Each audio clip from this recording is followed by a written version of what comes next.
Okay, this is a video about stropping. So, I didn't strop for the longest time.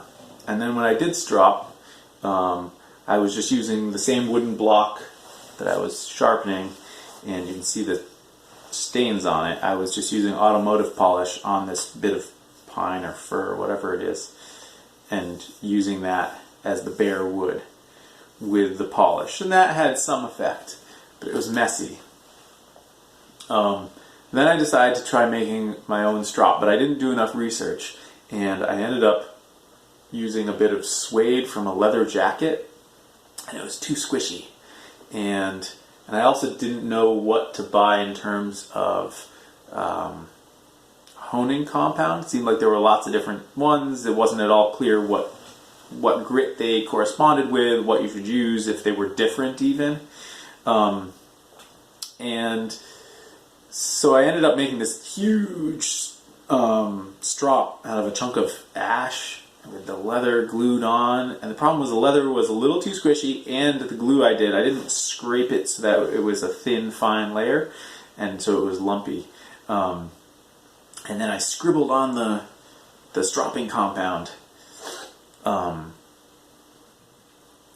And the problem with that is then I had sort of lumps, areas where the stropping compound was thicker than others, all of which made for a very uneven surface, and I didn't have good results at all.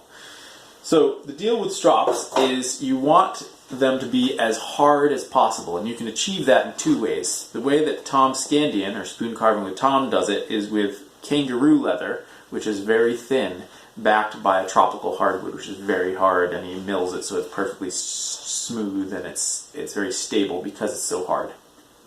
The other way you can go about it is using a very hard leather, like horse butt leather, which is the way it's tanned and where it comes from on the animal is just very thick and very, very hard.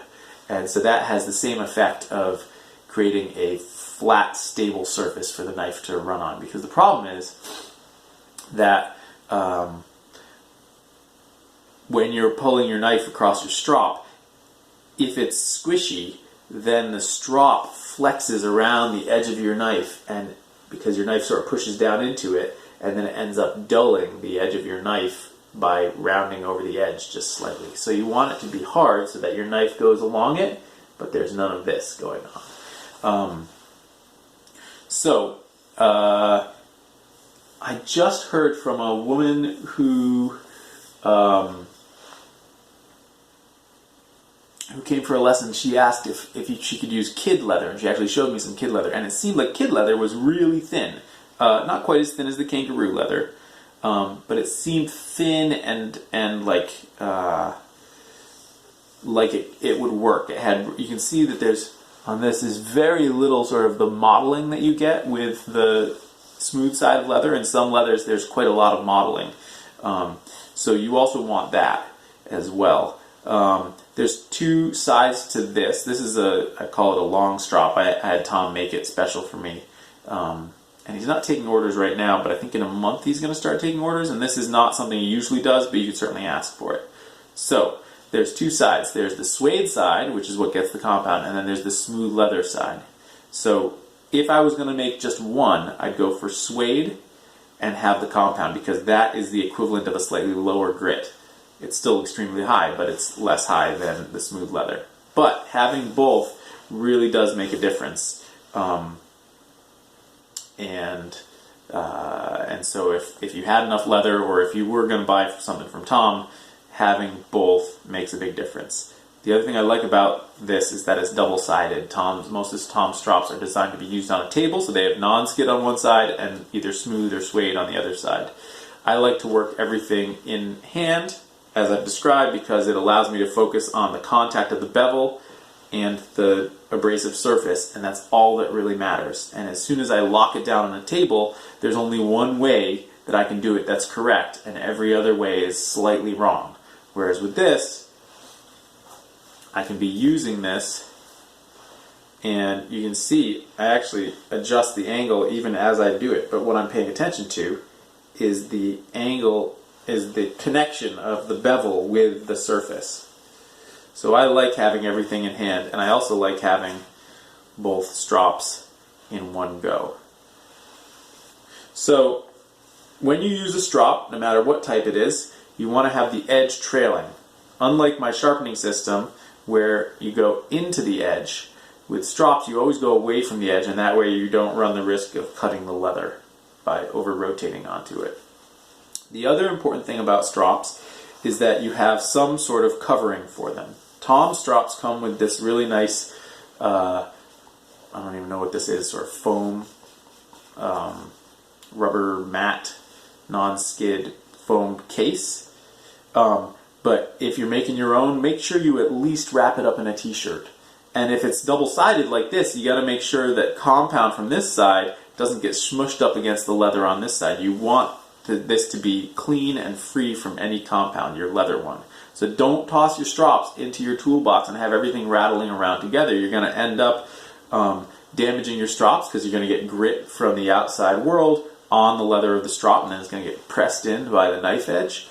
And you're going to, then that grit is then going to mess up your knife edge. So it's going to damage your strops, it's going to damage your knife edge. And you're going to get stropping compound all over your tool handles, all over your work, and from there it will migrate to the spoons, and you'll wonder why are there smudges on my spoons. So make a case. In this case, there's a little hole that he punched in both that tells me which way it's up, and as long as I line it up like that, all the compound stays on this side. At least wrap them individually in a t-shirt or something so that you keep your strop pristine. It's worth being picky about it.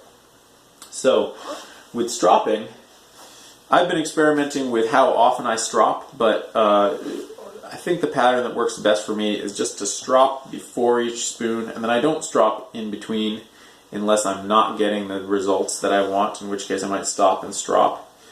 But it's really the proof is in the pudding. If the knife is doing the work that you want to do, then you don't need to strop. Stropping is one of those things where you have to make sure that the bevel is flat, because if you round the bevel, if your form is poor, then stropping is actually going to make your edge worse over time. So your form has to be good. And really the only thing I mean by form is that bevel truly flat on the abrasive surface? Which I can tell it is because I can feel it, and I'm also looking down at it as it's happening. But if you were going too fast or being sloppy about it, you could be up on that edge and actually rounding your edge further. Or you could be back and not actually touching the edge either. That's the lesser of two evils. When you switch from the suede to the leather, you want to wipe off your blade so that you don't then rub abrasive compound all over the smooth leather. Again, the smooth leather should be just the leather. I believe Tom does condition this with some sort of wax-free leather conditioner, and you could reach out to him to ask what he uses. I don't think you necessarily need to use anything. And he also goes to the effort of sanding the edges here so that they're slightly rounded, and I think that that's an important detail because the edge of the knife encounters that edge of the leather, right? It's sort of falling off the edge. So every bit of the knife edge encounters the edge of the leather. So if that edge of the leather is curved up slightly, well then that's the thing that's affecting the knife edge, not this surface, because the last thing to touch the knife edge is that curved up little corner of leather there. So take a moment and sand down that leather so that it's not affecting the knife edge. What else? So I do a bunch of strokes. And how much you strop, I think, has more to do with what your patience is than anything else. I might do, 5 strokes per side for both of these before each spoon, and that allows me to go longer between sharpening. But I will say that no amount of stropping will make up for a poor job sharpening. Your sharpening game needs to be on point for stropping to really improve what's going on. Because if the underlying fundamental geometry of your blade is wrong, then no amount of stropping is going to make up for that. So, let's talk about the compound. Tom used to recommend the Tormek paste that Tormek sells, but then he stopped doing so because he felt like the solvents in the paste were potentially damaging to the epoxy or whatever you use to create the strop, if in an enclosed environment like a case. So he started recommending the Lee Valley Tools Veritas honing compound, which is green. He very kindly sent me a lump. I think if you buy it, it's a bigger piece. Looks like the bar is that wide, probably that long. And the thing he likes about this is that it's a very clean paste. It's not particularly waxy. And here is how you apply it. I learned this from Tim Manny at Greenwood Fest. So if you scribble it on like a crayon, like I said, there will be areas that have more and areas that have less. And on a microscopic level, that makes a difference to the edge of your knife. So instead, you apply it like this, with cross hatches, going down in one direction, turn it around, come back, going down in the other direction. That way, A, you're using way less, which is fine. And that way, your knife, as it travels down the leather, encounters the exact same thickness at whatever point it's at, because it has the same amount of overlap from those strokes. And your knife will gradually smear the compound into the rest of the leather. Now, if you get to the point where this leather is too built up, and too gunked up with compound, let's say you have a strop and you want to rehabilitate it so that you can do this technique, what you want to do is you want to scrape the edge. So I'm just getting this knife back to chop. You want to scrape the edge of that suede with either like a scraper, a metal scraper is good, and I'll show you one that my friend Jan just gave me the other day, or like the edge of a paring knife or the edge of a steel ruler. It's gonna trash whatever it does. So don't use a knife you like. But here's the scraper that Jan gave me. Just a scrap of wood with a little bit of metal stuck in it, and then she filed it so that it has a little bit of an edge. And you could use that to scrape the compound off and then reapply fresh stuff. You know that it's time to scrape when it just feels like there's a lot of layers and it's not having the same effect on the knife. Because there's only so much you can keep adding compound and adding compound. You want the combination of compound and leather. It can't just be that your knife is encountering only compound. You want that combination of the fluffy leather and the compound. So, and by fluffy I mean fluffy in the tiniest little way, not fluffy, squishy, and soft. Okay, I'm going to put the strop away the correct way in its case, and we're going to talk about stropping hook knives. So, Tom makes these, which I would recommend as actually being one of the most valuable tools I have, because anything I can do to make my hook knives as sharp as possible is worth it in terms of the ease of carving bowls, which is one of the trickiest things. So again, he makes these strop sticks. They have the suede on one side, the leather on the other, and they have, very importantly, the cases. Now you could just use a dowel with compound on it. It won't have quite the effect that the leather will. And if you make yourself a leather one, again, make cases to go on either side. I will say, once Tom reopens his orders, that his stuff, despite having to ship from Australia, I think is incredibly affordable given what it does to your knife. So, here's how I use the strop stick on an inner rail knife. It's basically exactly the same. So here I have, you can see the residue from the old Tormek paste, but here I have the same Lee Valley green compound on here. And it's the exact same motion as for sharpening this knife. Thumb up, resting on a block, or you can put this block in a vise on your workbench, but you want there to be enough clearance so that this dowel can wiggle with it. You can see that if I were to do this on a wider surface, then the dowel couldn't actually wiggle because the dowel comes up against the surface before it can actually wiggle with the blade. So the surface needs to be narrow, and it's a push and a twist. So push and twist, and the key is to make sure that the strop is flat on both rails at the same time. And I just do a bunch of strokes. And it's important, to wipe your blade before going to the leather, because the smooth leather rather than the suede. Once you go from the suede to the smooth leather, you want to wipe your blade between so that you don't get compound from the blade onto the smooth leather. You want to keep that leather clean.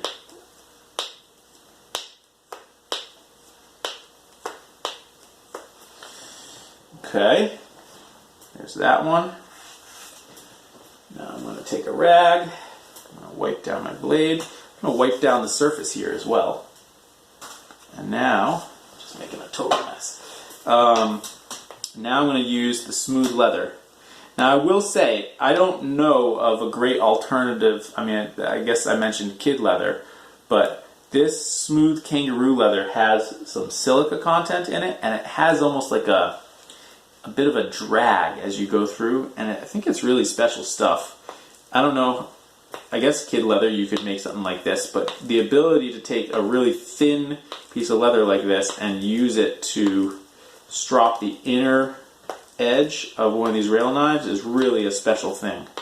That you can't do this with horsebutt leather, for instance. And you can sort of hear that little creaking sound, and you see the drag that this has. Good. Now, just to polish up that outer edge, not because there's really a burr, I'm going to do that same motion that I did. Now I want to make sure if I'm rounded like this, I'm going to destroy the edge I just created. If I'm back like this, I'm not actually on the edge. So there's a middle ground that's exactly on the edge, and I want to make sure this is held at that angle. You can turn the knife if you need to be able to see what you're doing here. Or you can just lock in that angle and go down. And I think this is worth, this sort of careful stropping is worth it in order to get a bit more polish on the outside bevel. It's not about sharpening it, it's just about getting the outside bevel polished as much as the inside bevel. So now let's talk about if you have the other type of hook knife that has a bevel only on the outside. I would do two things. I would strop it either with a dowel with compound on it, or one of these sorts of leather strop sticks. Again, you could make. Again, I would do it on a surface like this, and it's about making sure that the dowel is perfectly flat on that entire width of the blade, so that you aren't creating any secondary bevel. It's harder to feel, ironically, when it's totally flat than when there's two rails, because here you don't get that same clicking sensation of being locked on both. It's easy to be up one way or the other and not realize it. So I think this type of knife is much trickier to sharpen, and I wouldn't recommend that you buy this type of knife necessarily if you have the option and budget to buy the other kind. And then, similarly, I would do a little stropping on this side. And again, I like doing it this way because I can see the angle, and it helps me pay attention to what matters, which is that angle. And it's important to be going, you see how the edge is over here to this side, and you see how the dowel is always going away from the edge. So if all I do is go straight down, I'm going to cut the leather. You can actually see the leather's cut in a few places because I was sloppy. So it's important to have that momentum away from the edge. And that way, even if your angle is a little too strong on the edge, you're not going to cut the leather. Good. Just like that. Good. And like I said, it really pays to strop your hook knife. It's trickier. It's a bit more specialized piece of equipment, but this has made the biggest difference in the quality of my carving and what I've been able to achieve in terms of having clean bowls than any other piece of equipment that I have, short of the actual knife itself. And I would say that is well worth buying, perhaps even before a regular strop. I don't strop my axes because I just don't think it's worth it. but I do regularly, if I'm carving the bowl of a spoon and I'm not satisfied with the finish that I'm achieving, the first thing I'll do is I'll stop and I'll strop. So having it be all right here in my toolbox is really helpful so that I just do it without worrying about it. But I will say having cases on your strops, or at least wrapping them up in a bit of old t-shirt or something, is very important for the success of your stropping, and also to keep the rest of your tools and stuff clean. Now, once you've sharpened, go wash your hands.